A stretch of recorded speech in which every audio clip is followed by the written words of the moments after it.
All right, coming up right now, order up. One frying pan plus a crazy customer equals a full order of mayhem at a Colorado Panera. Also coming up, there she is, defying the odds when it comes to age and beauty, why this pageant queen is making headlines. And a little bit later, a royal flush, the latest on the redheaded stepchild known as Prince Harry and his inheritance windfall. Oh boy, it always works out for him, doesn't it? Daily Flash starts right now. Get ready for trending news and entertainment. This is Daily Flash with your hosts, Andrea Jackson and Mitch English. The fun starts right now. This is Daily Flash. Hi everyone, I'm Andrea Jackson. I am Mitch English, welcoming you to Daily Flash for our midweek show. We are so glad to have you here. We're also joined by our buddy Matt Doolittle, who's Hi, Matty. rocking and rolling over there. Guys, I started watching The Penguin finally. It's amazing. It's amazing, but I have a problem. You know, we've got all this thing where you got people playing people. Now, one of the sexiest men alive, Colin Farrell, they made him look all ugly and stuff. They couldn't have gone and found a fat, ugly guy to play it. Like, I feel there's enough fat, ugly guys out there. I was available. I don't understand. But I think my feet look too pretty. That's the only bad thing. Yes. Right? I wonder how many hours he spends in makeup. He has to, yeah. It's unbelievable. To me, I would go, look, I'm going to go home. I'm going to wear this home. People aren't going to recognize There's a me couple anyway. close-up shots where you can see it's him in the eyes. Little But bit, when yeah. they're wide shots, nothing. Yeah. And when you watch the show, I want you to watch his mannerisms that I picked up because he has these twitches just like a penguin would do. It's amazing because it's a great show. If you haven't watched it, you need to. The writing is superb. The The casting is incredible. Yeah, and honestly, like if you didn't know it was Colin Farrell, you wouldn't know. I mean, it's You'd think it was just Paul insane. Giamatti with a little Yeah. extra Somebody, makeup. right? It could be. Gen Z being fired left and right by corporate America. And the reasoning? Well, as you might be surprised, they're not very good at being in a structured work environment. Yes. yeah, I can understand that, so- they're struggling with the hours, they're struggling with having to deal with working with other people, they're struggling with trying to maintain tasks and follow directions. Shirt and tie, 9 to 5. Right, 9 to 5, and of course they're triggered by a lot of things. So, you know, one comment or one wrong glance in a different direction and they It's have the to go woke home. world too. Yeah, I'm sure has a little bit to do with that as well. And you mentioned last week about Google making everybody come back to the workplace. Yes. I think even when bigger companies start doing it, the medium-sized companies are going to do that as well, which puts them back into that 9 to 5 scenario. Which I think you've got to have. You know, it's sort of a taste so. of reality. I mean, yes, you've been in school, you've been living with your parents, you've been in college, you've kind of been in this nice environment, and now you've got to kind of make that transition into the workplace. It's not an easy one for anybody, but I think it's, you know, having people actually go back to work into the physical workplace is a good thing. Okay, a full circle statement, working 9 to 5. The last song they played on the opening episode of Penguin. Yes. So here we go. Yes. There was a reason why you brought that up. I love it. Let's jump in now and find out some trending stories out here. A Panera Bread worker came to the rescue of employees and customers. And it all started when a crazed man began attacking people inside one of their Colorado locations. Once you look at this, video shows the suspect screaming like a maniac, throwing items from the counter at the restaurant staff. The customer rushes up behind him and tries pushing him away, but the lunatic turns around, knocks down the Good Samaritan to the floor, and that's when an employee appears with a giant pan and strikes the guy across the head as another customer That's my favorite part. tries to restrain him, right? Look at that. The suspect has been identified as Isaac Ross from the Glendale Police Department, a suburb just outside of Denver. Investigators say that he returned to the same Panera and had another violent outburst. Oh my Cops are goodness. asking anyone who knows where Ross is at to contact them ASAP. And there's your something to do at work.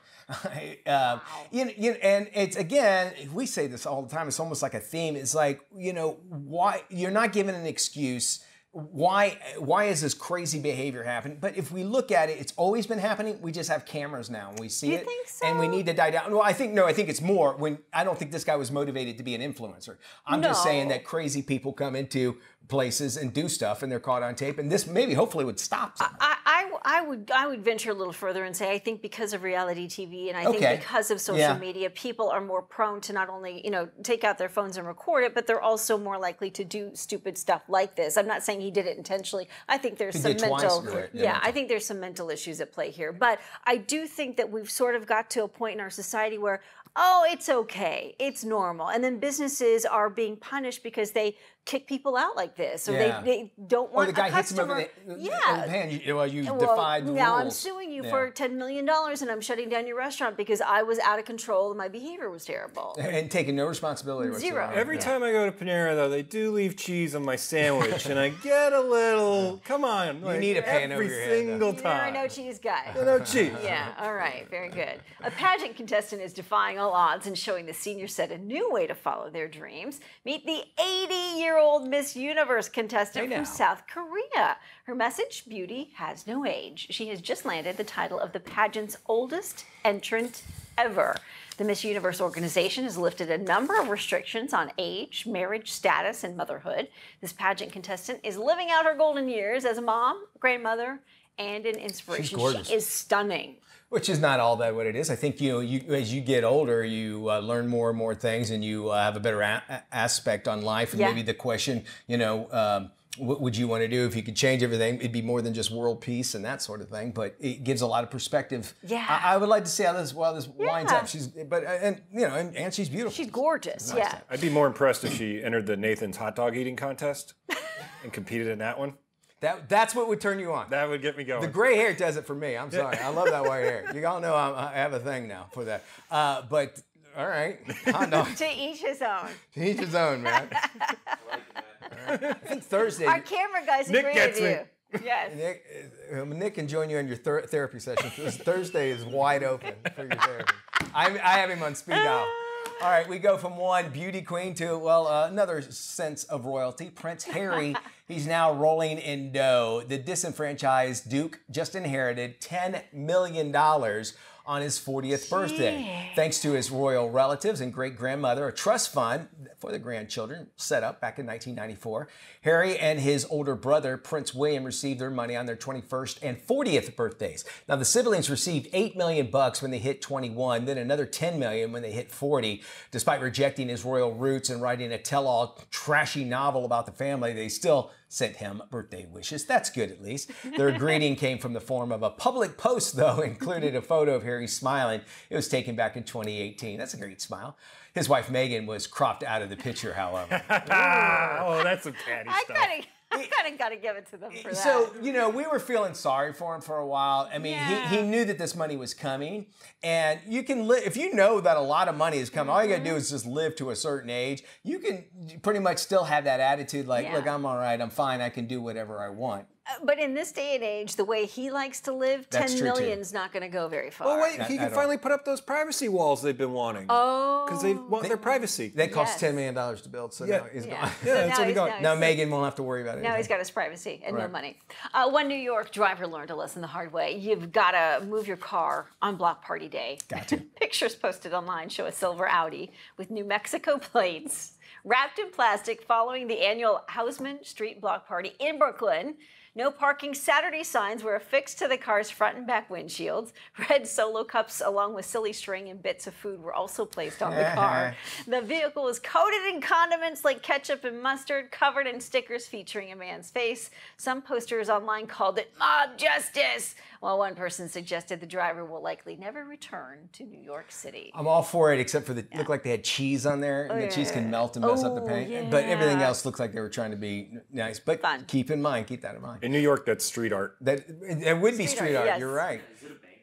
It's It could be a Banksy. Take yeah. a picture of it. It's a traveling art exhibit, apparently. Officers in Missouri, they encountered something way out of this world when a unique vehicle actually caught their attention. Check this out. Deputies pulled over what looked like a spaceship. There it is during a traffic stop. The space car, guess where it was headed? To New Mexico, Of Brady, course. for a festival. Yeah. Yeah.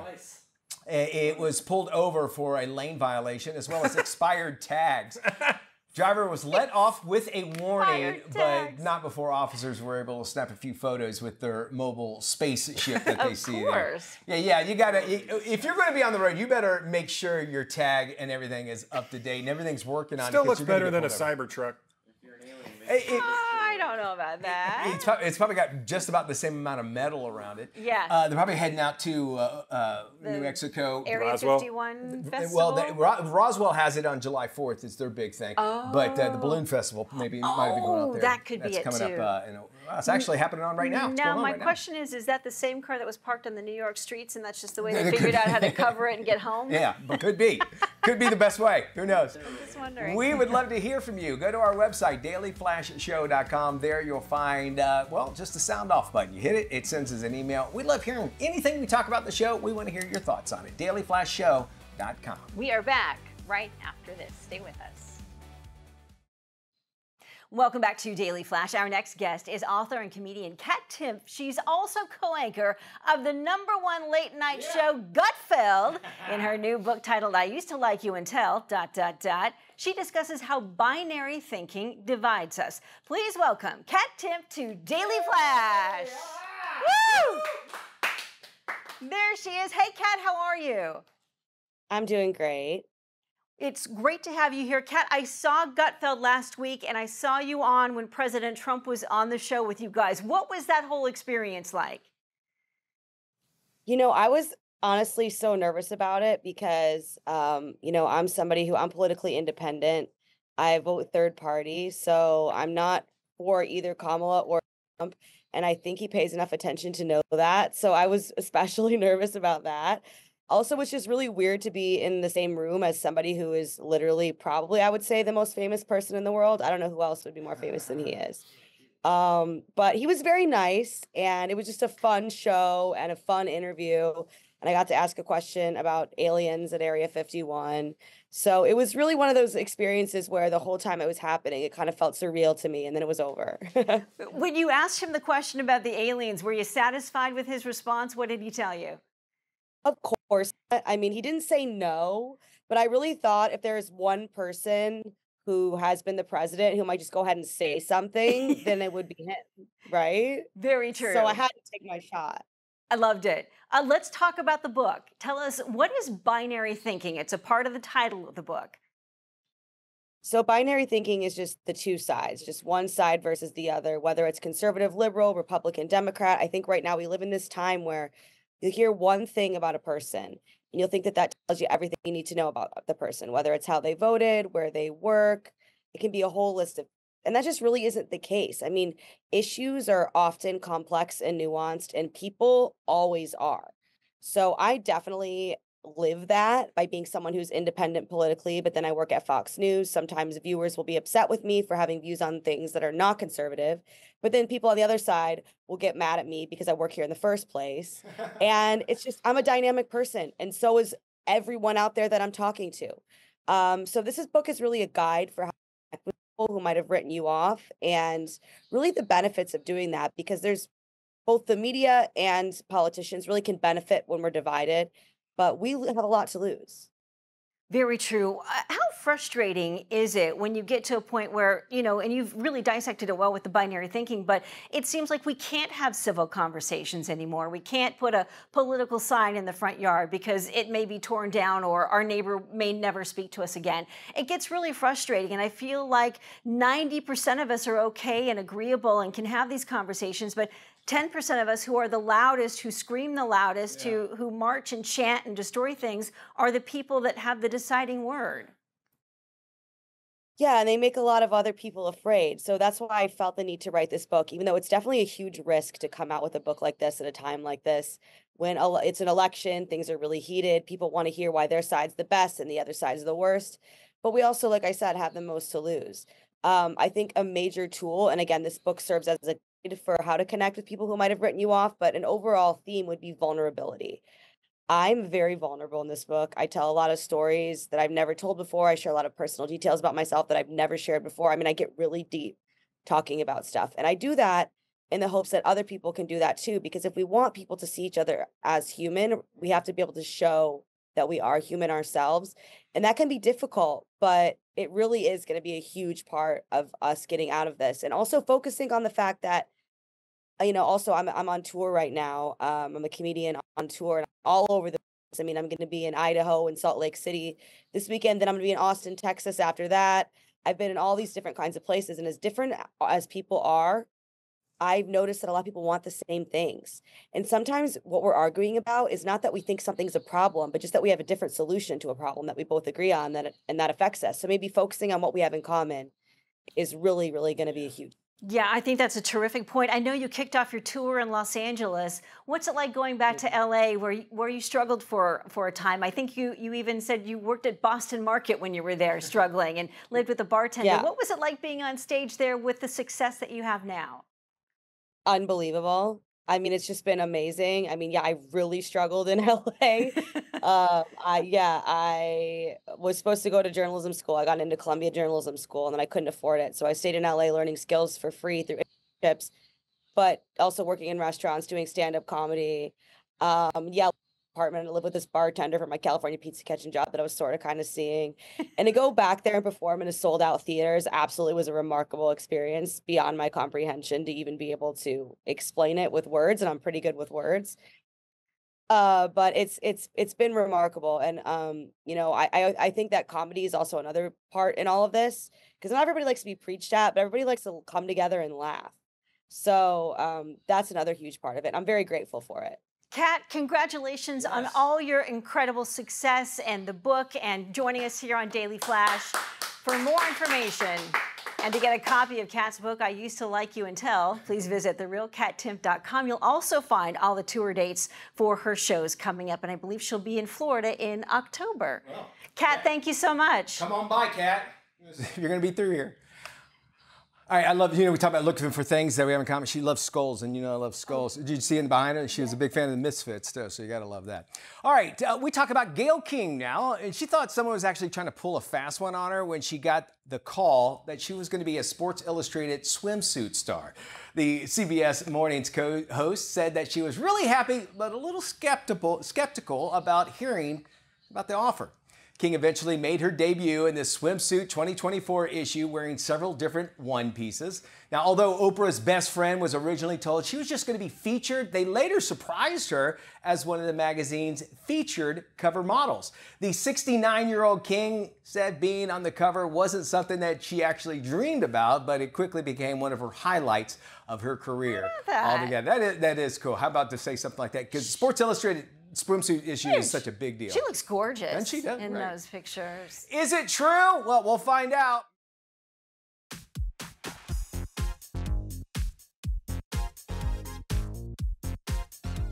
Welcome back to Daily Flash. I am Matt Doolittle, and welcome to this week's edition of Is It True? Is It True? And this week's edition may leave a bit of a sour taste in your mouth. Now, what I'm asking about today is that I've heard this for years, so much so that I had to do some digging and find out for myself. Is it true that lemons are a man-made hybrid fruit that doesn't actually occur in nature? Oh. Many social media users claim that life never gave us lemons, we gave them to ourselves. It's believed that they were created by humans crossbreeding bitter oranges and citrons.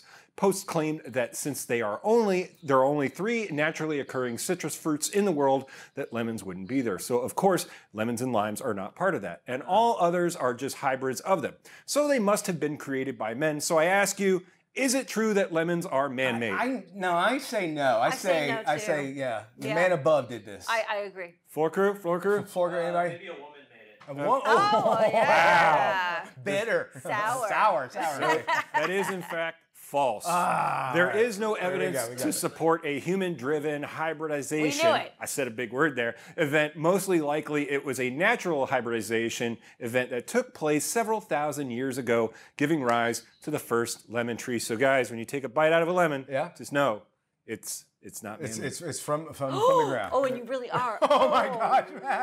Wow. Oh my God. Wow. All right. Okay. I don't know what's wrong with me. I don't know either. Yeah. Actually, it's true, Mitch. All right.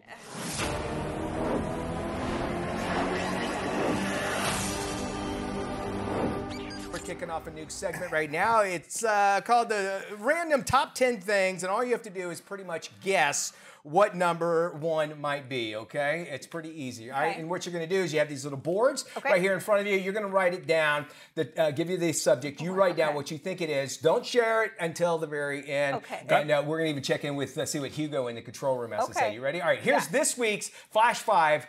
What is the craziest things Nicolas Cage has ever bought?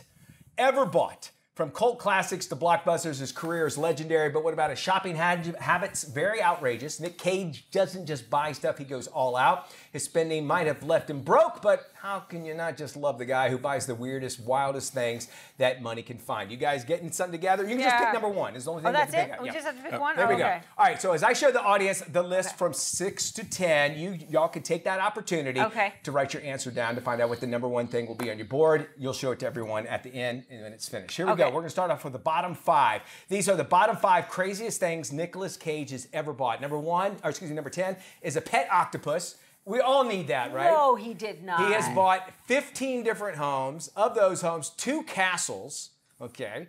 He's also bought 4 different yachts because, you know, there's a lot of water in the world, right? And then finally, he bought the Shah of Iran's Lamborghini. No So he way. even owns that. Now, that should give you a pretty good idea of some of the wild things, but we're about to hit the Flash 5. Here we go. Number 5. He bought 2 cobra snakes. These deadly, incredibly deadly snakes, incredible albino 2 king snakes, lived in his makeshift zoo that housed a number of exotic and dangerous animals. Don't worry, Nikki also kept an antidote serum just in case. Coming in at number 4, a haunted mansion. And we're not talking about the Disney kind either.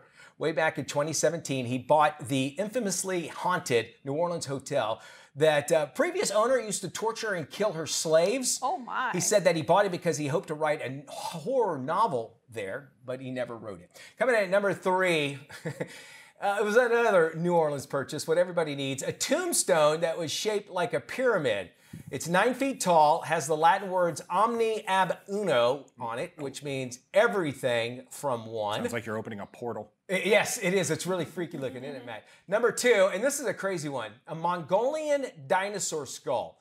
Now this, by the way, is illegal. He bought it back in 2007 over a bidding war with none other than Leonardo DiCaprio. Oh my goodness. He paid over $250,000 for it. The skull had been stolen from the Gobi Desert in Mongolia. And Nick did the right thing, actually, and actually gave it back to the country of Mongolia back in 2014. So that's interesting. All right, and the craziest thing that Nicolas Cage has ever purchased, shrunken heads, like real shrunken heads of people. He actually keeps them in several of his different homes. No one knows if they're actually illegally imported human remains or not. He'll probably just need an audience wherever he goes altogether. Here's the top 10 different craziest things that Nick Cage has ever bought, including your Flash 5. Now let's find out what you guys picked as number 1. We'll go ladies first. What did you pick? Well, I chose Castle Car movie career. but I Creepy ended Castle? up Creepy Castle. Okay, Yeah, all right. That was on the Creepy list. Castle. You got Yeah. that. Very good. Mine is the dinosaur skull, but also I threw one in there that's not there. Lisa Marie. Lisa Marie was on there too. He did buy her. I love it. All right, Hugo, what do you have there in the control room? What did you pick down? Castles. Castle. Castles as well, which came in at the top of number 10? 6, wasn't Yeah. it? Something I like think the dino skull would be haunted or cursed or something. Which is That would probably be- why you that's gave it why I back. freaked out. Shrunken Yeah. skulls. Yeah. crazy stuff. That's your Flash 5, and we got more good stuff, including the entertainment you need right here on Daily Flash. That was fun.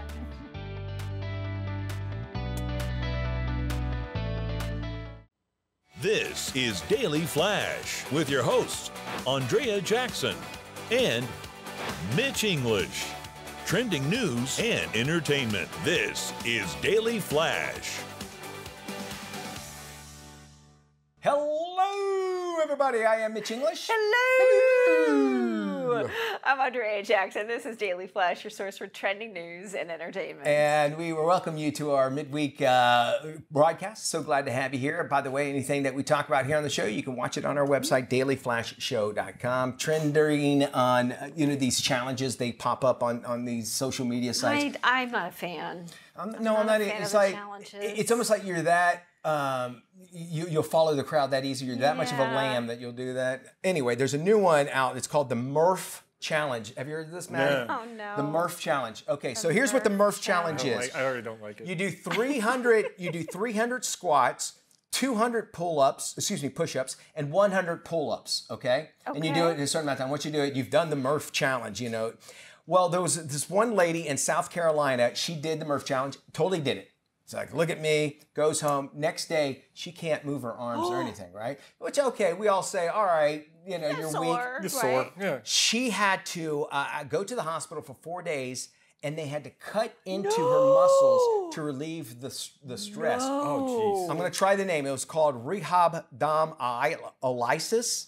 And it's something where toxins, what happens is your muscles, you know, that you work out and then minerals and everything go into your toxins. Well, toxins also do. And those toxins went in, they had to cut it to allow it to go out. It can cause severe liver damage, which it did to this lady. I had to stay in the hospital 4 days.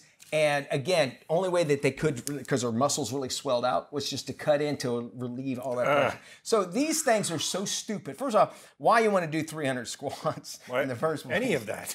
She sounds horrible. You have an amazing butt because you did the squats. At once? But you're laying on it now because you're not going to be able to pick up. And she said her arms are just waist, you know, I mean, she's very weak now because of it. So, you know, there's some challenges. If it's going to cause any kind of physical harm to you, why do it? You know, but people will still do it. Who is Murph and why did he get a challenge? I think he was one of the, I don't know if he's that guy that keeps popping up on my thing that says, if you make $150,000 and have a beer gut, I can get rid of it. And I'm like, what does $150,000 have to do with getting rid of a beer gut, right? I don't know if it's that guy or somebody like that. He's obviously a workout guy. She would have been better off eating a Tide Pod. Yes. Less liver damage. Look, if I'm getting liver damage, I'm doing it the old-fashioned way. Bottle scotch. Yes. At least if she did that, she could write on the lawsuit, but you know, no muscle use at all. Here's the other question: does the person who's promoting this get sued? If you're challenging people to do that, you're almost telling people. You're right, because you're responsible for like inciting someone to do something like that. It's still the Wild West, I guess, because like on television, you say, "Do not try this at home," or you would say, "Consult a physician before anything," or even disclaimers. Some kind of disclaimer, but you can do whatever you want on social media. Wild West. This is our reminder from Daily Flash that TikTok is brought to you by China, and in China, TikTok is clearly educational, but in America, it's junk completely food. different. Keep that in mind, everybody. A Panera Bread worker came to the rescue of employees and customers. It all started when a crazed man began attacking people inside one of their Colorado locations. Video shows the suspect screaming like a maniac, throwing items from the counter at the restaurant staff. Customer rushes up behind him, tries pushing him away, but the lunatic turns around and knocks the Good Samaritan to the floor. That's when an employee appears with a giant pan and strikes the guy across the head. That's the best. As another customer tries to restrain him. The suspect has since been identified as Isaac Ross by the Glendale Police Department. It's a suburb just outside of Denver. Investigators say he returned to the same Panera, had another violent outburst. Police are asking anyone who knows where Ross is to please contact them as soon as possible. It's scary that you know, first off, there's people out there like that, but it does look like there's a mental issue that's going on. And I'm happy to see that people, Joe Public jumped in and tried to stop it, you know, because you do see a lot of times where people just let them do it and not do anything.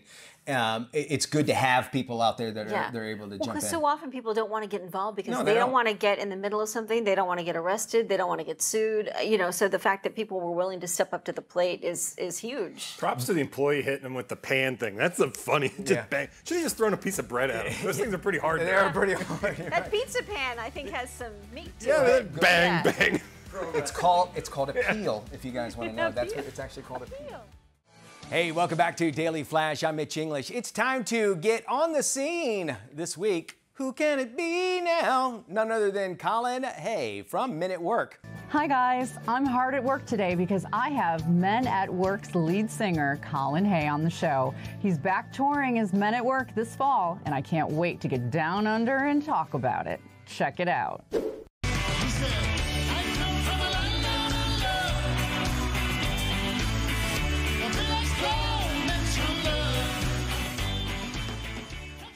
Happy anniversary, Colin. 45 years ago, you formed Men at Work in 1979 and became one of the greatest bands of the 80s. Didn't realize that. So 1979 was it now? Yes, 45 years ago. 45 years, yeah. Well, it was Ron and I who played acoustically for quite a while, which was really very inspiring that period of time. Yeah, when Jerry joined us, it became a three-piece for a short period of time, and I'd been bugging Greg to join us for a while, and because he was still at college, but he joined us soon after, and so that was a four-piece for a little while, and then Ron switched from bass to lead guitar, and then John Reese joined us, who was a friend of Jerry's. So in the space of 2 or 3 months, it went from 3 people to 5 people, and we were off and running.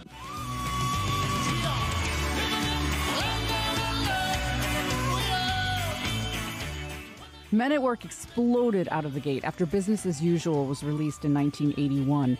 Do you feel that you were prepared for that kind of success so fast? It always is, to the outside world, a very quick thing. But when you're younger and you're in a band and you're playing, say, 5 or 6 nights a week for 2 years, that's quite a long time. And we had only had interest from one record label, which fortunately was CBS at the time.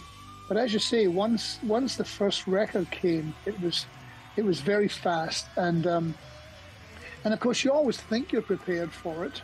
But looking back on it, we probably weren't really, because it was a very short-lived band. Really, we were only together for 4 years or something.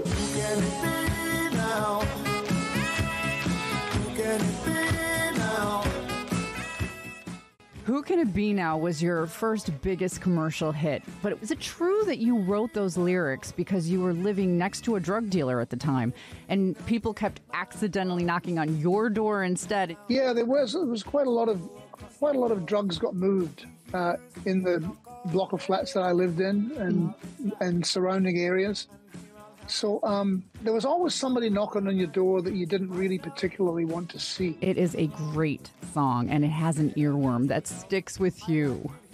Yes, apologies for that. I was going to say, I didn't want to say, but no. That famous sax solo by Greg Ham, it's iconic. It's a beautiful construction, the solo. Yes. And it's just, it was very him, too. It's a deceptively simple solo, but people find it very challenging to play accurately.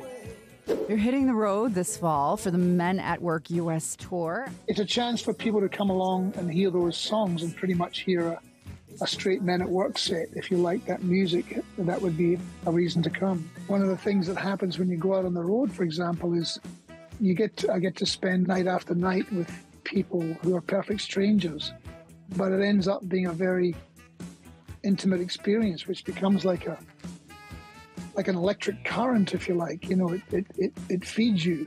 ColinHay.com. You can get insider access to tour tickets, music, and everything that is Colin Hay. Thank you very much. It was lovely talking to you. And if you want to hear more of the wonderful conversation, visit right here. I'm Doreen Taylor with The Scene with Doreen here at the Daily Flash every week. See you next time.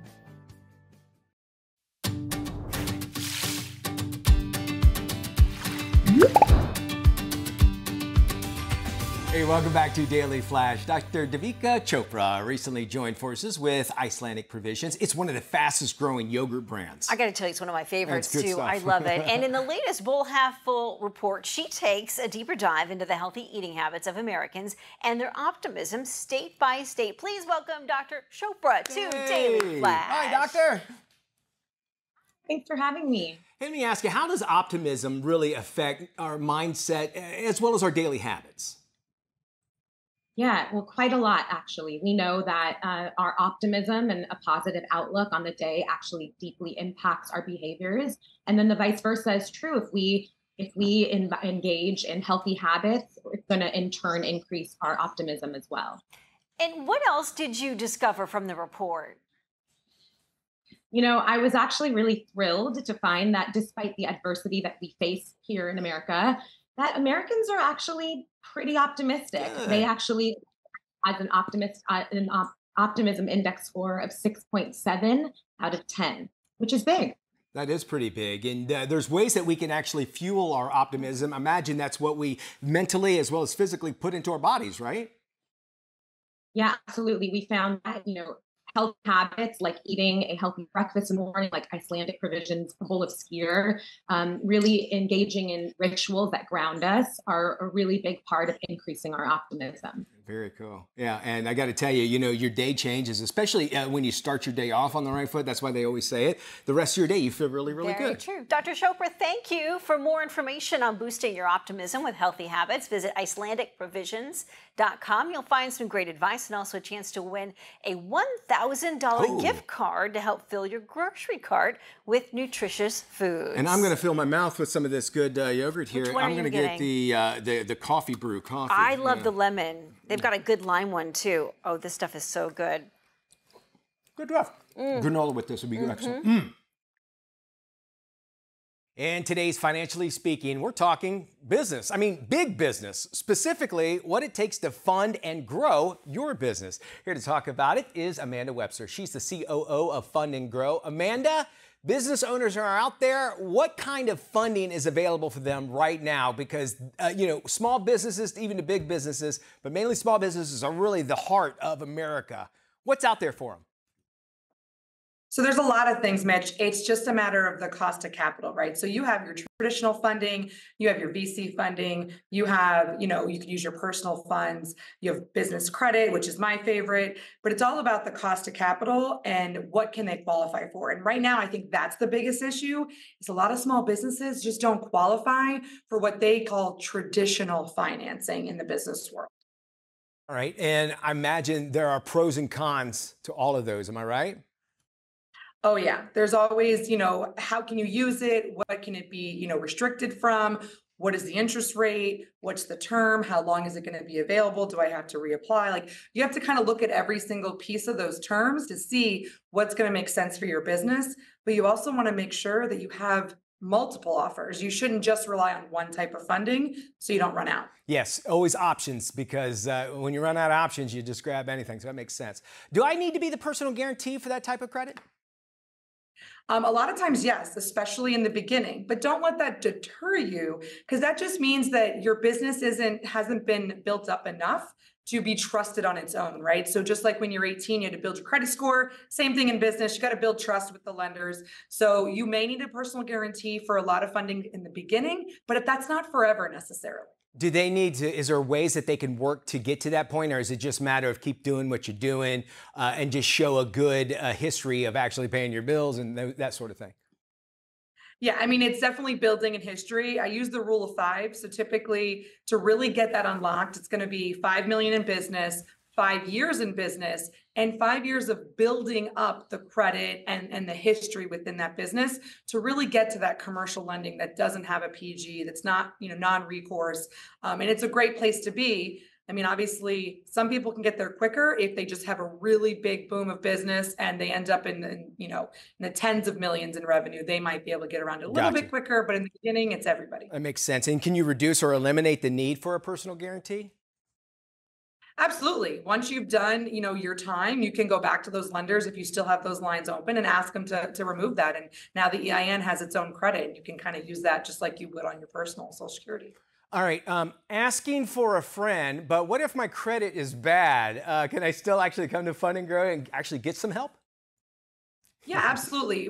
Even if you're not 100% our, client avatar perfectly qualified, we have a lot of resources we can give clients to make sure that they not only know where they are in their credit journey, but where they need to be and how to get there. We may not be able to solve everything, but we can definitely give them the education on what they need to do to get there for sure. Okay, makes sense. Okay, so now, much like when I go out and I buy a car, every time they check my credit, I get a ding or whatever. Before I come to you and you said, hopefully you'll have different options. Is that also a factor? I mean, do you want to just cast a wide net, or do you want to do your research on those sort of things when you know that you have a better chance? Is there a way that we can find out if we have a better chance to get one loan outside of another or anything like that, of that sort?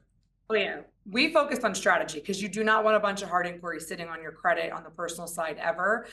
We do soft pulls for our clients to be able to look at them, but definitely ask those questions. If you're going anywhere and looking for any type of funding, ask the question, are you going to pull my credit? Is it a hard pull? And be prepared, because sometimes a lender is going to shop you to multiple and you're going to get all these different inquiries and your is going to be negatively impacted, and you actually might get to the point where you don't qualify anymore. Okay, so basically, it sounds like the gist of it, what you're saying is that, you know, we as a we need to make sure our personal finances are looking good. We have good credit for personally and not necessarily the business, but it'll start there. That's pretty much what you're saying, correct? Yeah, a lot of lenders leverage the personal are responsible and you're worth the risk, even though it's a brand new business or a lower revenue business. So it's definitely good to be in a healthy position, and also hopefully not double dipping, right? Don't be using your personal, you know, financing to fund your business, because that's going to hurt you on both sides. So definitely having a healthy profile is going to make you win on both sides. So it's an amazing place to be. And that's what we love educating our clients on. Well, we are proud to announce that Amanda and her team at Fund and Grow will be featured on Daily Flash in the coming weeks. It's time for us to talk business. So get ready. It's the new segment. It's called Fund and Grow, Financially Speaking, right here on Daily Flash. All right, well, we have one product out there paying homage to those that help with cleanliness in the workplace. You know who you are. Take a look. October 2nd is National Custodian Day, a celebration of the impactful contributions of the hardworking individuals who maintain the spaces we enjoy. It's important to recognize the extraordinary efforts of cleaning professionals around the world.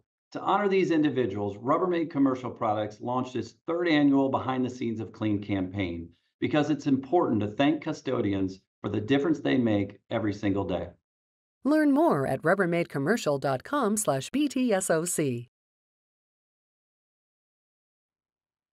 KSA Entertainment believes in our communities. We value those who have dedicated their lives to enrich our own. KSA Entertainment is proud to introduce our corporate initiative, KSA Cares. KSA Cares shines a light, gives a voice, and lends a helping hand through compelling awareness initiatives. From supporting veterans to environmental awareness, KSA Entertainment is proud to produce content supporting ways to help communities all across America. Hey, welcome back to Daily Flash. It's Wild Wednesday. This is actually the day where we actually invite you into our lives, and I had a major milestone in my life. My one and only daughter got married, and it was the weirdest thing. There she is, my daughter Zoe. She was a beautiful bride. And beautiful, integrated. She's grown up, Jackson, hasn't she? Wow, she sure has. You remember when she was a little girl? That's her at the gate. Now, this was a very unusual wedding. It was all outside in Oklahoma. And it was like, she wanted it to be kind of like a concert, like a lawn concert kind of thing. So we all sat down on with blankets and stuff. And they were down at the bottom of the hill. There's Ethan, my new son-in-law. There's my best friend, Aaron. So we all wore jackets. Now, when I got all these, I forgot it's going to be 100 degrees in Oklahoma. But anyway, there they are. We were kind of up close. And it was, what I loved about it is that the ceremony itself took maybe less than 10 minutes. Oh, 5 fantastic. to 10 minutes. Right? Yes. And I go, that's my girl. Whereas I'm like, I want to do all this stuff. And it was amazing. I'm so glad to have Ethan as my new son-in-law. And the only thing is, so he works in Oklahoma. They have cannabis dispensaries everywhere, but they have to have a place to have them tested, right? Well, he works at the testing thing. And for some reason, this is on my mind. And he works in quality control, which I'm like, I go, really? He goes, no, that's what I thought. He goes, no, it's not like that at all. We have to put chemicals on stuff. We don't even touch the stuff. And so anyway, that's on my mind. And so I go, all right, I'm going to give, when I gave the fathers of the bride toast, I go, all right, half of my speech is prepared. The other half I'm going to come from my heart. I had no idea what I was going to talk about. So I did the part that was told some stories when she was really little. And so at the other end, I was just welcoming him into our family and so on and so forth. And so I go, all right, so everybody, raise your grasses, and I didn't even realize I said it, and I go, I didn't mean it like that, I swear, and he's like, yeah, right. The party favors were not. Anyway, unbelievable wedding. Ethan, we're so glad to have you in our family. It was so great to see all my family out there too. That's anyway, great. there it is. Excellent. That does it for our show, y'all. Be good, everybody. See you when we look at you. Bye-bye.